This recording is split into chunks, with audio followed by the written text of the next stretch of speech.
Hi, I am Lu, currently a journalist stationed in the United States. I mainly cover China-United States relations, global supply chains, and international political and economic developments. I prefer observing events from a first-person perspective and avoid empty rhetoric. In every report, I focus on the core logic and key points so readers can quickly understand the truth behind the story. Besides covering news on the ground, I frequently talk with think tank experts, business leaders, and financial professionals to get their real insights, which allows me to analyze events more deeply. In short, what I do is present complex global dynamics in the most direct and authentic way. The first time I heard that the U.S. might impose 100% tariffs on Canadian goods, nobody in the room was actually worried about Canada. Not the White House officials, not the think tank analysts, not even Wall Street. They were focused on one question only: how far has China really gone? This was never about punishing Canada. Canada was simply a safe testing ground, a low-risk, low-blowback target that could be sacrificed to answer a much bigger strategic question.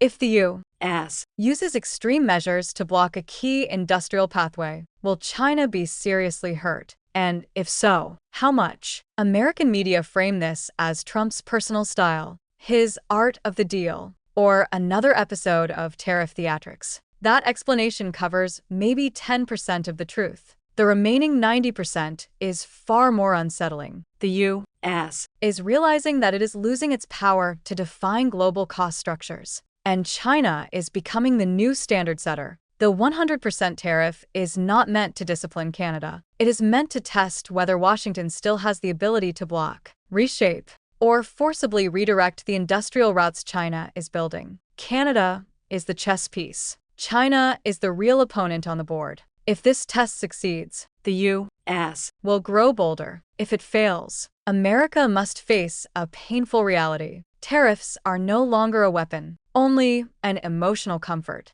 The danger of this moment is not the number 100%.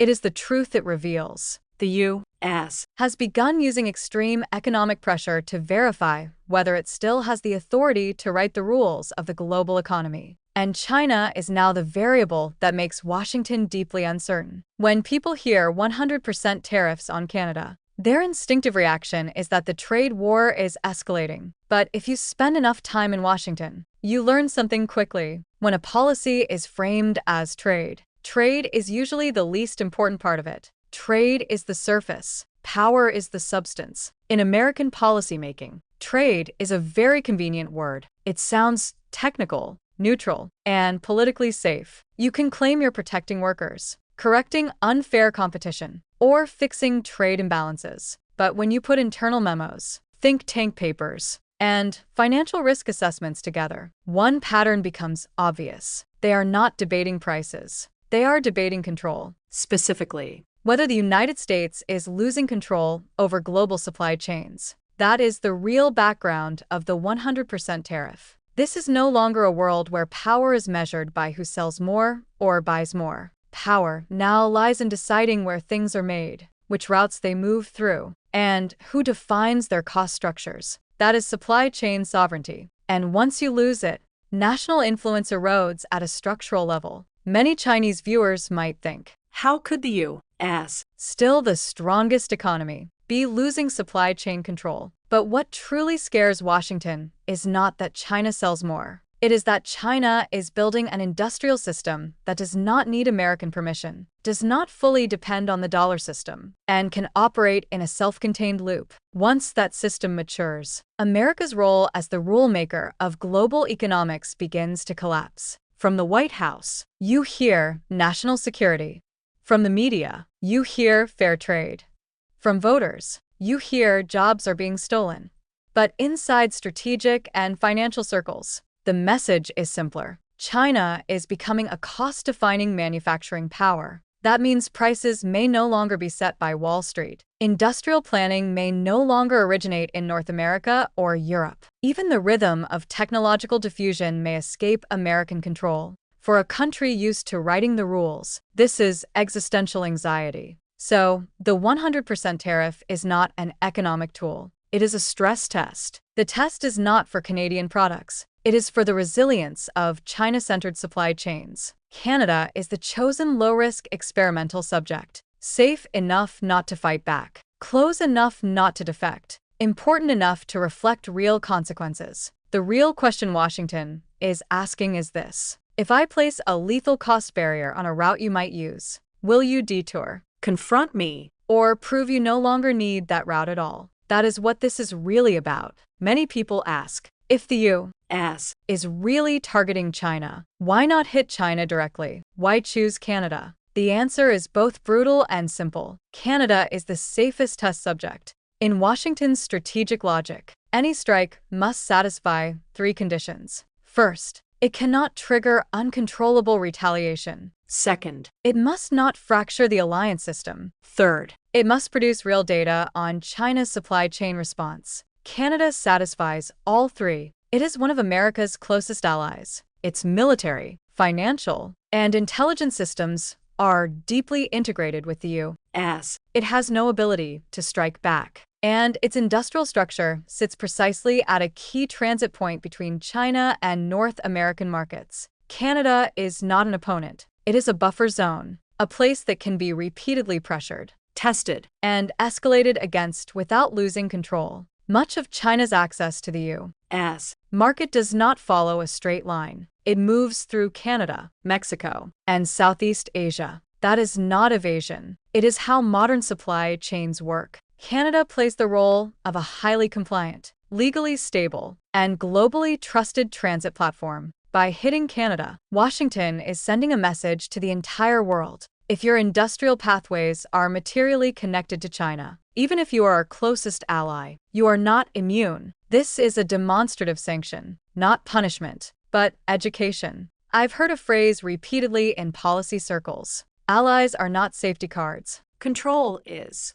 Cold, but honest. The U.S. is telling the world. Standing with China politically is tolerable. Relying on China industrially is not. That is why the tariff has to be 100%, not economic logic. Psychological warfare. A 50% tariff is negotiation. A 100% tariff is route closure. It says one thing only: this road is no longer allowed. Canada's tragedy is that it is not being punished. It is being used as a megaphone. It must feel the pain, so that China sees the signal. In geopolitics, this is a familiar cruelty. You don't strike your enemy first. You strike the space around them. If you focus only on which Canadian products will be hit by tariffs, you're already inside the wrong analytical frame. What Washington wants to break is not goods. It is China's industrial routes. Products are outcomes. Routes are power. Inside you, as policy discussions, one phrase appears constantly: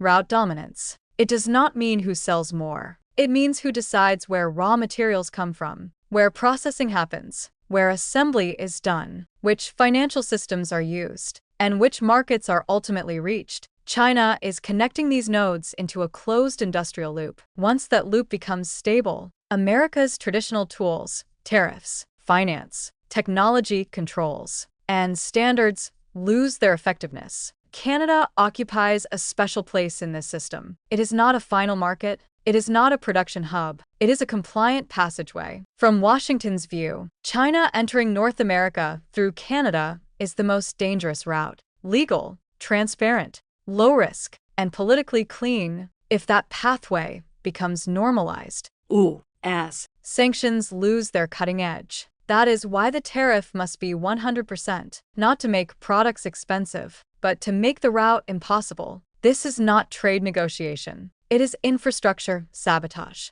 A new industrial highway is emerging, and the U.S. is trying to blow up the bridge. For China, the message is clear. You are approaching a critical threshold. Once you can complete global circulation without North American routes, as tariffs become symbolic. This test is not about prices. It is about substitutability. If the Canada route is cut, does China already have another? Does it already have the capacity to expand its industrial network outward? This is a survival test for industrial routing. What truly unsettles Washington is not how much China exports, but that China is redefining what cheap, efficient, and reasonable cost even mean. This is far more dangerous than tariffs. trade deficits, or trade volumes. Because once cost structures are rewritten, all old rules collapse. The old model was simple. The U.S. and Europe wrote the rules, controlled finance and technology. Developing countries manufactured.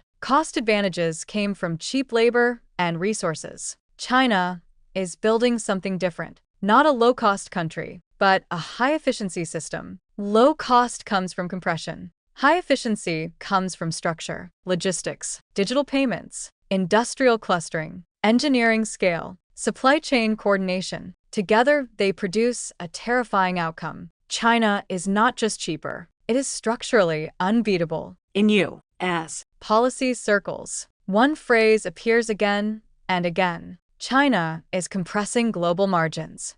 That sounds like business language, but it is deeply political, because margins are power. When a country can systematically lower global manufacturing costs, it is no longer a participant. It is reshaping industrial order. This is why America does not fear how much China sells. It fears that China is deciding how much everything should cost. Once pricing power shifts, tariffs become a clumsy weapon. You raise taxes. I reduce structure costs. You block routes. I redesign networks. You impose limits. I rebuild systems. Different levels of competition. The 100% tariff is an emotional weapon in a structural war. It creates shock, not control. America is using tools from an old era to confront a system-level challenger. Canada is merely placed at the front node of this stress test. What they want to know is simple. When China's advantage comes from structure rather than cheapness, can forced cost inflation still stop it?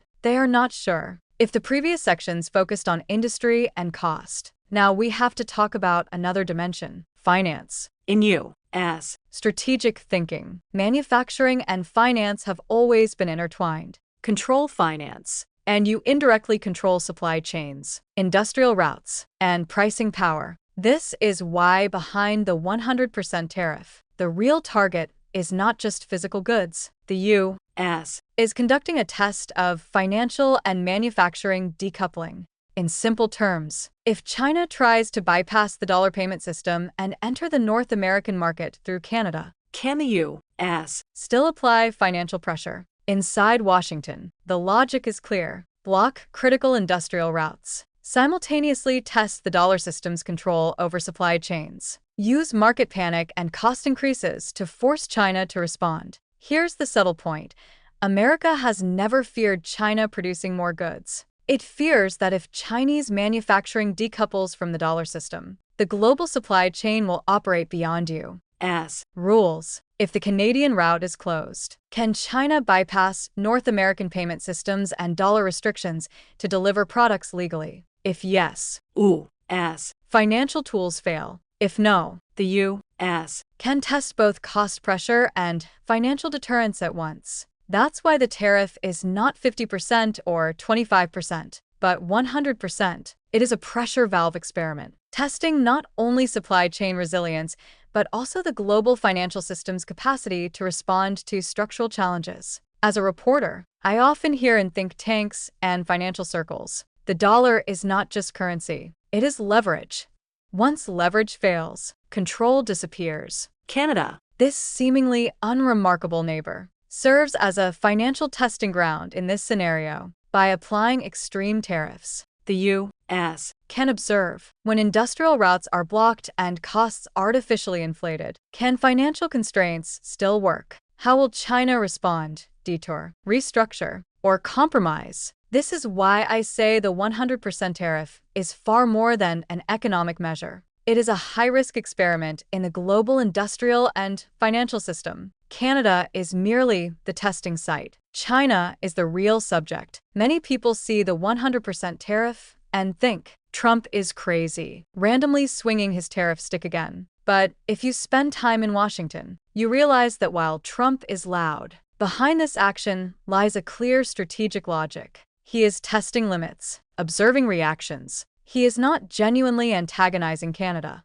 nor is this simply for voter show. He is asking two questions. First, how stable is China's supply chain and manufacturing capacity? Second, how long can U.S. economic pressure hold? This is what policy circles call a laboratory-style stress test. Using Canada as the testing ground, inflating tariffs to 100% is designed to produce an extreme effect, to see if the system cracks and to determine where the real pressure points are. In Washington, the term is stress test. Trump's hallmark is making this experiment public, layering psychological warfare with economic pressure, maximizing deterrence. Think tank insiders often say, this is extreme, but it produces the clearest data. What data? Observing whether China will detour, restructure, or directly respond. Each choice provides intelligence for the U.S. Interestingly, many U.S. officials admit the 100% tariff is more symbolic than economic. Its real purpose is to observe psychological reactions, test supply chain resilience, and measure the effectiveness of financial pressure. From Trump's perspective, this approach has three advantages. Controlled risk. Canada won't retaliate. China won't declare war. Clear data. Structural responses from China are observable. Deterrence. Other countries see the U.S. testing limits even on allies, forcing them to rethink risks of working with China. So, do not interpret the 100% tariff as an economic decision. It is a strategic experiment, a system-level test. Trump's craziness is actually a visible form of strategic thinking, using extreme measures to gauge a country's maximum response across supply chains, finance, and industrial structures. Canada's position in this game is starkly awkward. It is not the target, yet it becomes the testing ground. It is not the enemy, yet it must endure extreme U.S. pressure. As the North American country closest to the U.S., Canada has highly developed institutions and compliance capabilities. This makes Washington confident to place it as the forward post. The logic is simple. By hitting Canada hard, the U.S. can observe three layers of reaction: supply chains, finance, and market psychology, without triggering direct political conflict. But what does this mean for Canada itself? Corporate costs spike, exports are disrupted, investor confidence drops, and media attention explodes. On the surface, it is tariffs. In reality, Canada is caught in the sandwich layer of a U.S. China showdown. In interviews with Canadian business leaders and think tank experts, the sentiment is uniform. We are placed on the chessboard. This is not our choice of battlefield.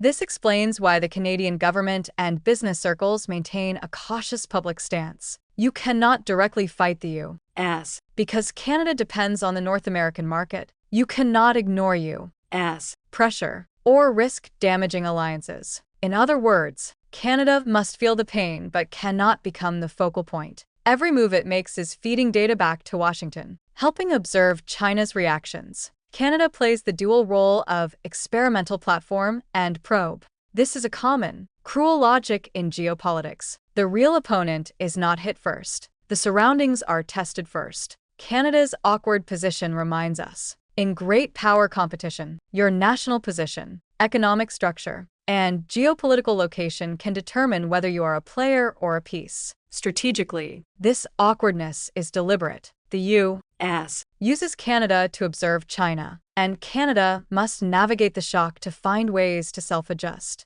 Its pain is the experiment's signal lamp. In conclusion, the 100% tariff is far from an ordinary trade dispute. It is a high-risk experiment spanning supply chains, financial systems, and industrial structures, a strategic-level stress test. What Trump, U.S. officials, and think tanks care about is not whether Canada suffers, but using Canada to observe China's supply chain resilience, the controllability of financial systems, and China's leverage over global cost structures. Canada is merely a forward post on the board. China is the real opponent. Several key points emerge from this. First, global industrial competition has reached a systemic level. Tariffs, trade friction, or diplomatic statements alone cannot dictate the ultimate outcome. Second, finance, logistics, and industrial routes are tightly interlinked. Controlling any node can have systemic effects. The U.S. move against Canada is essentially testing the system's capacity to absorb shock. Third, China's supply chain resilience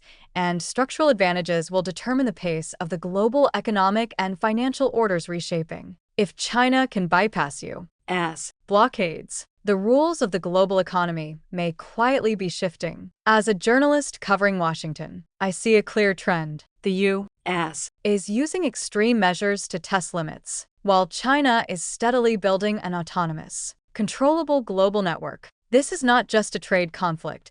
It is a great power strategic game affecting not just today's markets, but the global economic map for the next decade. Finally, a simple takeaway. The 100% tariff number looks shocking, but its implications are far more shocking. It is an experiment using economic measures to gauge strategic power. And the real chess game is already between Canada and China. If you think tariffs are just numbers, think again. This 100% is far more than any economic model can describe. It is a contest of power, cost, and the future order of the world.